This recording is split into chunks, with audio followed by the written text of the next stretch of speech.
আসসালামু আলাইকুম। এটা আমাদের বাসার ভিডিওটা অনেকজনই চেয়েছেন, কিন্তু দিতে পারিনি। আসলে পুরোপুরি কমপ্লিট করা হয়নি। আমার অনেক ফ্রেন্ড যারা দূরে থাকে তারা খুব চাচ্ছে যে বাসার একটা ভিডিও হোক, তো তাদের জন্য আমি আজকে এই ভিডিওটা বানিয়েছি। এটা হলো মেন গেট।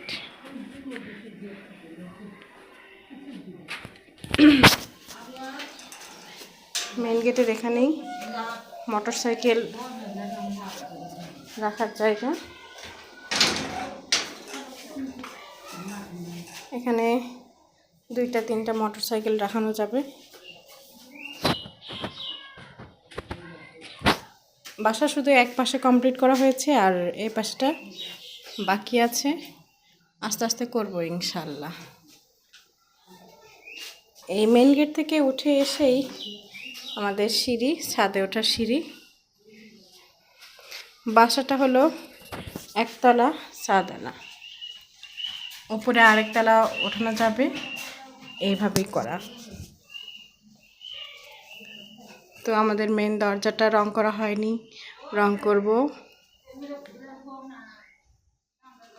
আসলে আমাদের বাসায় ওঠা খুব তাড়াহুড়ো ছিল, সেই জন্য আমরা অনেক কাজই কমপ্লিট করতে পারিনি। উঠে গেছি। মেন দরজা থেকে ঢুকেই আমরা ছোট একটা বেসিন রেখেছি,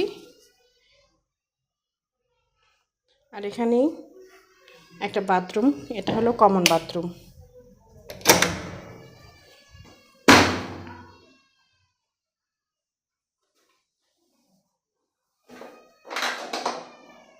বাথরুমে তো দেখার কিছু নেই, তারপরেও দেখালাম জায়গাটুকু কতটুকু জায়গা আছে এখানে। দরজা থেকে এসে এ পাশে আমাদের মাস্টার বেড। তো দেখুন, ওই যে আমাদের মেন দরজা, ওখান থেকে এসে আমাদের মাস্টার বেড। এখানে আমার ঘরের জিনিস সুন্দরভাবে রাখা আছে। এটা ওয়াশিং মেশিন।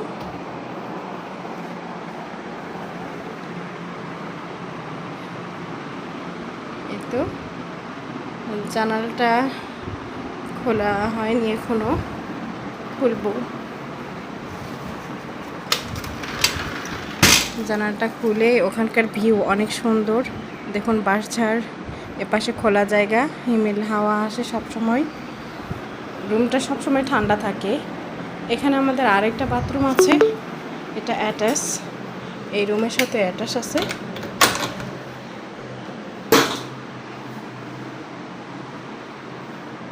এটা ওটার চাইতে একটু ছোট, তারপরও ব্যবহার করার মতো রাখা হয়েছে।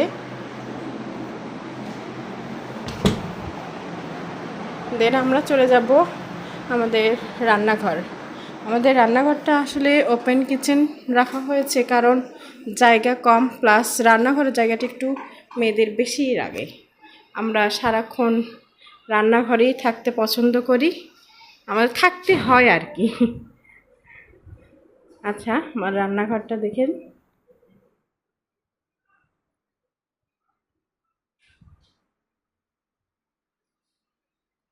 রান্নাঘরের জিনিসপত্র তুলনামূলক কম, কারণ আমরা মানুষ কম, আমাদের জিনিসপাতিও কম। এবার আমাদের সেকেন্ড রুম, এটা আরেকটা রুম। এখানে আমরা আমার স্বামী অফিসের কাজ